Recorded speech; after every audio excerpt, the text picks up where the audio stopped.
Tinatapos ko na ang inyong Pass the Smile sacrifice para kay Baby Miggy. Dahil sa kooperasyon at tiyaga ninyong lahat, may papasa niyo na ngayon ang permanenteng ngiti kay Miggy at matutuloy na ang kanyang operasyon. Jamila? Maraming salamat po. Brother, Jamila, thank you wala po. ka nang dapat ikabahala. Pinasimulan na ang mga hakbang para sa pagpapagaling ni Miggy. Sa tulong ito ni na Dr. June Guevara at ang kanyang mga kasamahan sa St. Luke's Medical Center. St. Luke's, mami, galing. Ang mga kaganapan ay ipapapanood ko sa inyo ngayon. Uy, mami, tapos na. Mami, tapos na. Bakit di? Sinilang na may cleft palate si Miggy at ang pagpapa-opera nito ang dahilan sa pagpupursige ni Jamila. 5 operasyon ang kailangan ni Miggy. Tapos na ang isa at may natitira pang 4 para tuluyan na siyang gumaling. Nang makita sa telebisyon ang kondisyon ni Miggy, naantig ang puso ni Dr. June Guevara. I was touched because yan ang aking specialty, ang mga congenital inborn deformities, the region of sa head and neck deformities. Dahil dito, nag-offer si Dr. Guevara sa tulong ng iba pang mga manggagamot na sagutin ang natitira pang operation ni Miggy. Unang hakbang ay ang pagpapacheck up ni Miggy kay Dr. Guevara. Dahil sa nakita ko nga yung kanyang ngala-ngala ay kumpleto yung deforma, no? At maaga pa naman din, 1 year and 2 months pa lang yung bata. Kailangan namin ng obturator, yung parang prosthesis, ano?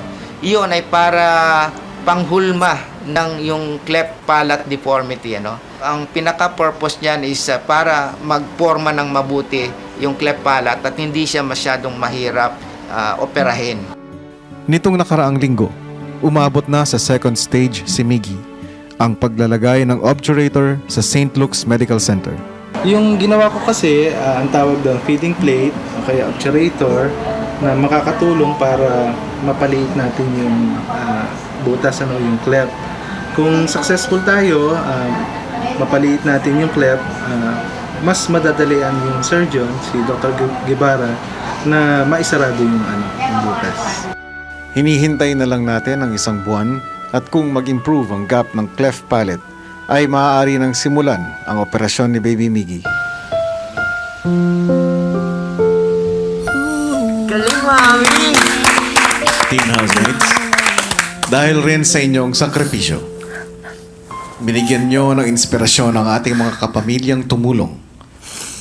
2 batang may cleft palate ang mabibigyan nyo ng pagkakataong maoperahan ng libre sa tulong ng Operation Smile at ang Junior Chamber International Philippines in partnership with the Philippine Band of Mercy. Ipinagmamalaki ko kayo, housemates. Yes, masaya na ako. Pwede na. Congratulations, housemates! Palakpakan nyo inyong mga sarili. You must be very proud. Jamila, binibigyan kita ngayon ng pagkakataon na pasalamatan ang lahat ng mga taong may ginampan ng papel para sa pagtulong sa'yo at kay Baby Miggy. Unang-una sa mga ka-housemates ko, thank you dun sa naging decision nyo sa pagtitiis sa sacrifice. Kahit mahirap, nakikita ko kayo naghihirap, pero kinaya nyo para sa baby ko. Sa mga tumulong na doktor, maraming salamat po sa inyo. Sobrang saya ko po ngayon. Maraming salamat po. Housemates, Tsaka patuloy kay Big kayong Brother. maging Thank you po, inspirasyon. Big Brother. Thank Of you po course, kay Big Brother. Brother. Housemates, sana patuloy kayong maging inspirasyon sa lahat ng kabataang nanonood. Brenda, isa ka sa mga pinakapursigidong makatulong kay Baby Miggy. Anong gusto mong sabihin kay Jamila ngayon at nagtagumpay kayo sa inyong sacrifice? Ano po, I'm very happy. Tapos, masarap po sa pakiramdam yung meron kang, alam mo kung ano yung purpose mo nung pumasok ka sa house. And tama si Big Brother, yung decision ko na parang mag-exit sa house just for the kid. Dapat po, hindi lang ako yung mag-sacrifice. Dapat as a group, to inspire people talaga. Yun lang po gusto sabihin. Thank you po.